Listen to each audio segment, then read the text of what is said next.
Hi, everyone. We're in the middle now of a few lectures on a very important study that's ongoing here at Harvard, the VITAL study. And when I first introduced Joanne Manson, who's giving you a few lectures already on the VITAL study, I mentioned that she was going to be part of a team because the study involves many investigators. Well, the second person who's going to be presenting information about VITAL is my friend Julie Buring. Like Joanne, she's professor at the Harvard Medical School and professor of epidemiology here at the School of Public Health. You'll be seeing her again when she takes on another role of presenting a paper for a critique of literature exercise. But right now I'm asking Julie to continue building on the lectures that Joanne Manson gave about the VITAL study. So, Julie, the floor is yours. Thank you, Fran. I'm very pleased to be here to talk more about the vitamin D and omega-3 trial called VITAL. When Joanne Manson did the first two segments about this trial, she talked about the rationale for doing this study, to be studying vitamin D and fish oil, and she talked about also the basic design of the study. What I would like to do in the next sessions is talk about actually the implementation of a study, of a randomized trial, from the standpoint of the investigators and also from the standpoint of the participants in the study.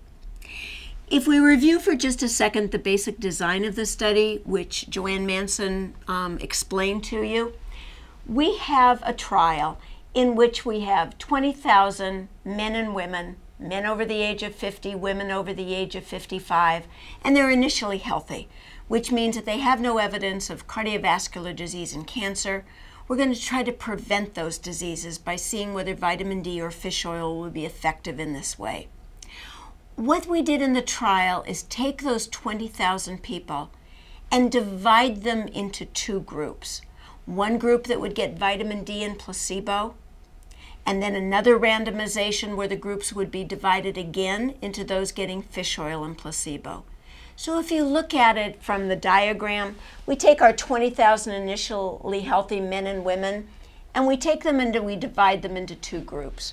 One group is randomized to receiving active vitamin D and the other to receiving placebo. And then we take those two groups and divide them again. One half of the group that got vitamin D will be receiving active fish oil. The other half will be receiving placebo. And of those who got the placebo to vitamin D, half of them will be receiving active fish oil and half of them will be receiving placebo. So our 20,000 people are divided into two groups. 10,000 get vitamin D and 10,000 get vitamin D placebo. Then randomized again, so those 10,000 who got vitamin D, half of those, or 5,000, got active fish oil, the other 5,000 did not. And of those who got vitamin D placebo, the same division into half getting active fish oil and half getting placebo. The trial will go on for a mean treatment period of 5 years. We're going to be collecting blood in as many participants as possible. We're hoping to do it among 16,000 at baseline with some follow-up in another 2,000. And on all of these people, we're going to be looking at our primary outcomes, which are cancer and cardiovascular disease. And for cardiovascular disease, we'll look at a myocardial infarction, a stroke, and dying from cardiovascular disease. So that's the design. But from an implementation standpoint, from a very practical standpoint, wherever are we going to find 20,000 healthy men and women who are willing to be in the trial, be willing to be randomized to getting vitamin D or not, or fish oil or not? Where do we get these participants in the study? And to really understand that, we have to go back just one step to thinking about the broader issues of the population hierarchy of a randomized trial. In a population hierarchy, we always have the big group, the group to whom we want to generalize our findings at the end of the study. And in this particular example with vitamin D and fish oil, we wanted healthy people who had never had a heart attack or cancer before, and we wanted to see whether we could reduce their risk of getting it for the very first time. So yes, the study is being done in the United States, but what we want to be able to do is generalize it to the broader population of everybody in the world who does not have evidence of cardiovascular disease and cancer. So that's going to be our reference population. But in reality, we can't do a trial among everybody in the world who has not had heart disease and cancer. What we need to do is define an experimental population, the actual population in whom the study is going to be done. And usually what we do is limit our population to one in whom we can give them the medications, we can work with them to comply with the taking of the medications, we can follow them up over time so we can get information on the outcomes from them, and we usually will limit it geographically, and we may limit it in a host of other ways to peoples that we will be able to get a valid or a true result in. So we take our reference population, we constrict it to a population in whom we feel we can get a valid or a true answer, and this is the population we invite to be in our study. We're going to assign them whether they get the drug or not, but they decide themselves whether they want to be in the trial or not. So when we send out our invitation, some of the people that we send an invitation to say, no thank you, I'm really not interested in doing this for whatever reason. Could be medical, it could just be preference. And we're going to try to get a sense of who is participating in the study and who is not. But now we begin to concentrate on the participants in our study. The ones who say, yes, I am willing to be in your trial. And it's always interesting to ask them why, and that's going to be important information in terms of trying to convince people or also tell people what they will get out of being in the study. But not only are they willing, but they have to actually be eligible. So the willing and eligible people are going to be our participants, and they are the ones that we are going to randomize to vitamin D or placebo, fish oil or placebo. We are going to then have our groups. We record whether they could comply or not with the taking of the medications, and then we follow and we see what happens to them over time. But for right now, let's go back to those participants. Again, I can't figure out whether they're compliant or not or what their outcome is if I don't have the people in the study. So what do I need to think about to get 20,000 people in a study as an investigator? Well, first we have to decide what our eligibility criteria are going to be. What kind of people do we want in our experimental population? Well, we decided we wanted men over the age of 50 and women over the age of 55. And that's not because that's some magic group that's of most interest to us. It's when rates of heart disease and cancer begin to rise in the population. So we wanted to take a group that was old enough for these diseases of cardiovascular disease and cancer to be major factors of their morbidity and their mortality.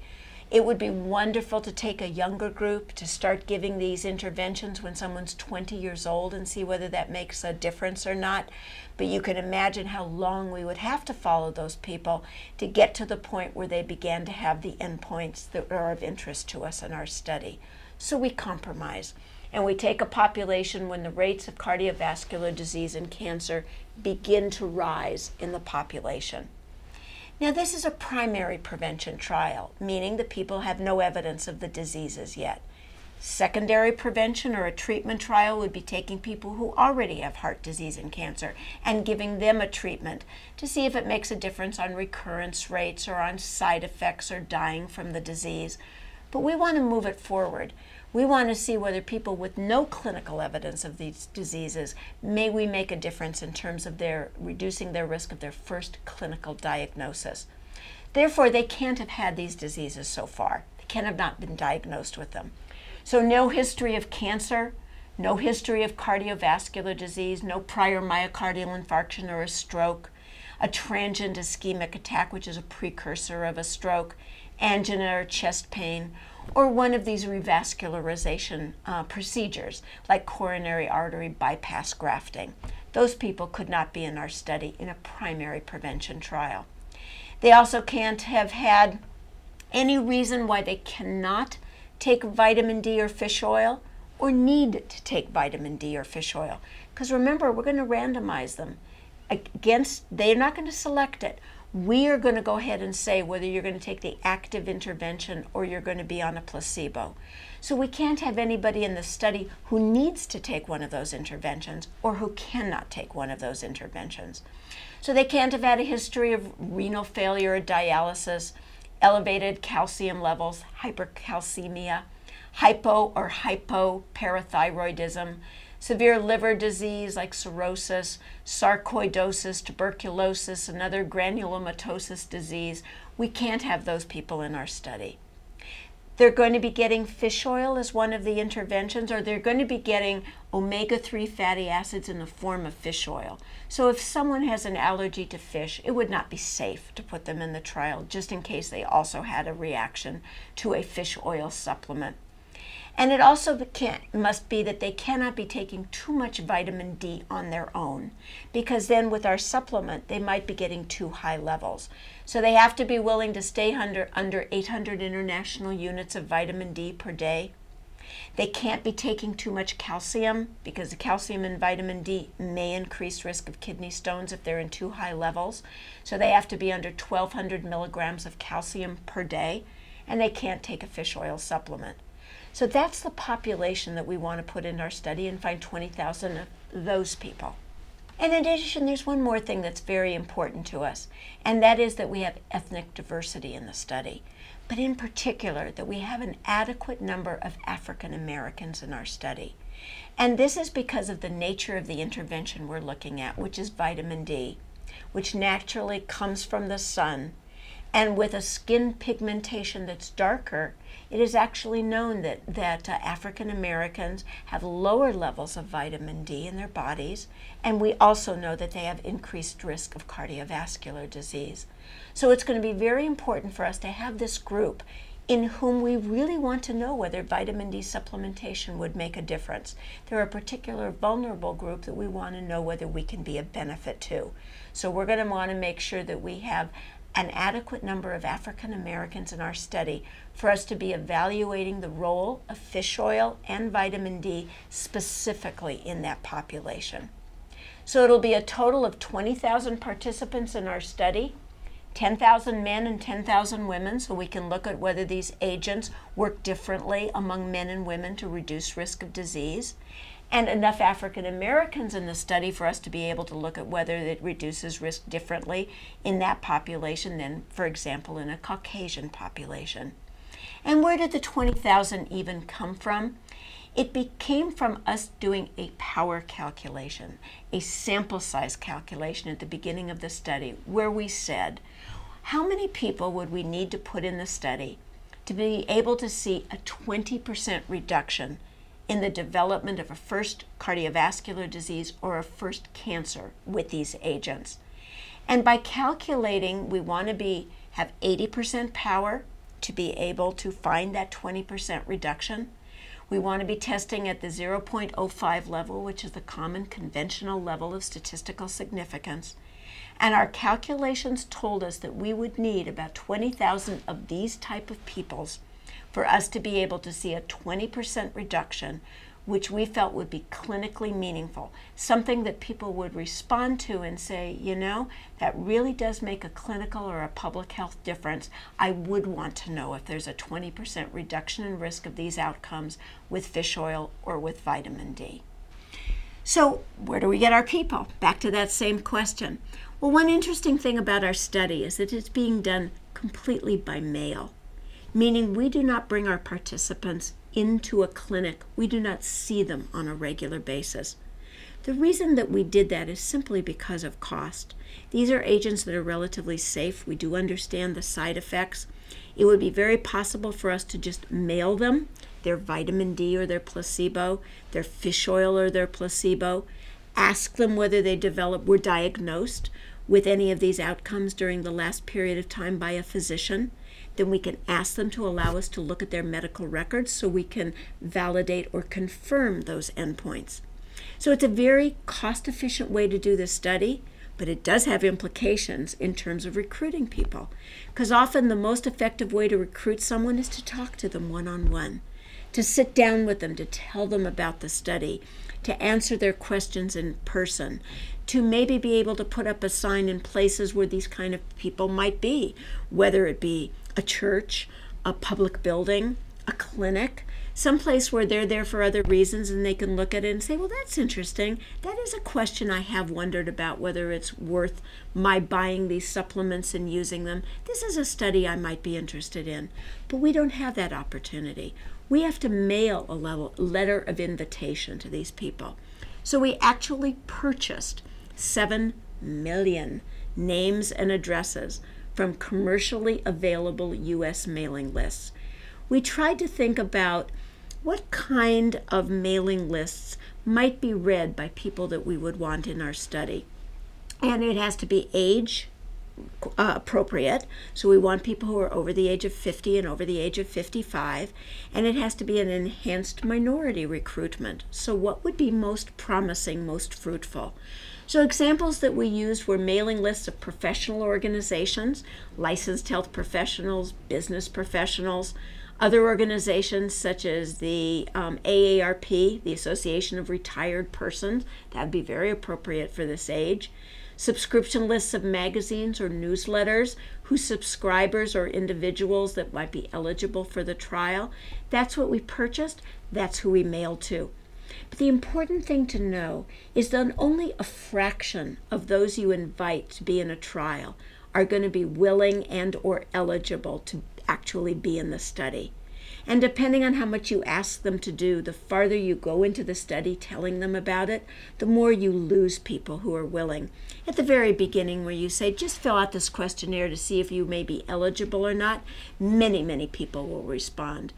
But by the second questionnaire, where now you have to sign a consent form to say you're willing to be in the study and take a pill every day, people start dropping off. And after they've taken their pill for a little while to get a sense of whether that's comfortable for them and they can remember to do it, they start falling off even more as they begin to understand what it takes to be in the study. So it's hard from the beginning, it's increasingly hard over time, and it's something that we really have to concentrate on and work at very hard to get the adequate sample size in our study. The major reasons for ineligibility are not necessarily that people are already taking fish oil supplements or taking vitamin D supplements, but because they're unwilling to forego their use. Meaning that they say, I'm already taking vitamin D, I'm already taking fish oil. I don't want you to randomize me to a placebo where I will not be able to choose anymore what I do. And that's the most important aspect of a trial that limits somebody's willingness to actually be in the study. Why would someone ever want to be in a randomized trial? We really have to consider that to see what we have to offer a participant that might be a potential person for us. If this were a treatment trial, if someone is sick and they're being randomized to one treatment or another, they're actually much more eager to be in the study. Sometimes that's the only way that you could get a new experimental treatment, is to be in a trial. But they're also being followed very closely, and that gives people a lot of comfort about being in a study and being watched by health professionals to a greater extent than just usual care. And if you're coming into a clinic to be in the trial, then you're going to get some health information from being in this study. They'll measure your blood pressure, they'll measure your blood levels. You get information about your health, which many people would like to have. But what do you do when this is a healthy person who's going to be taking a vitamin and it's really not for benefit for themselves? It's actually altruism is the reason that they're going to be in it. They say, if you ask, because I want to be part of the answer. I want to be part of the solution, so that when my children get to the point where they need to decide whether they're going to take vitamin D or they're going to take fish oil, there is some evidence that they can make their decision upon. And I don't know what to do myself, but I want my family to know what to do, so I'm going to be part of your trial, which is a truly wonderful reason for people to participate in these studies. So when we talk about recruitment from an investigator's standpoint, this is absolutely the hardest aspect of a randomized clinical trial. You always have difficulty identifying people who could be potential participants and getting the sample size that you need to be in the study. But it's so important because it's absolutely critical to having adequate statistical power to answer the question definitively. And again, as I said earlier, definitively is the important word. I just want an answer. I want to be able to answer the question as to whether vitamin D and fish oil are beneficial or not. Either yes, they are, in which case we will be able to inform potential users of that information, or no, it's not, in which case we can take our really scarce resources for doing studies and begin to look at something else, which in fact might be more promising.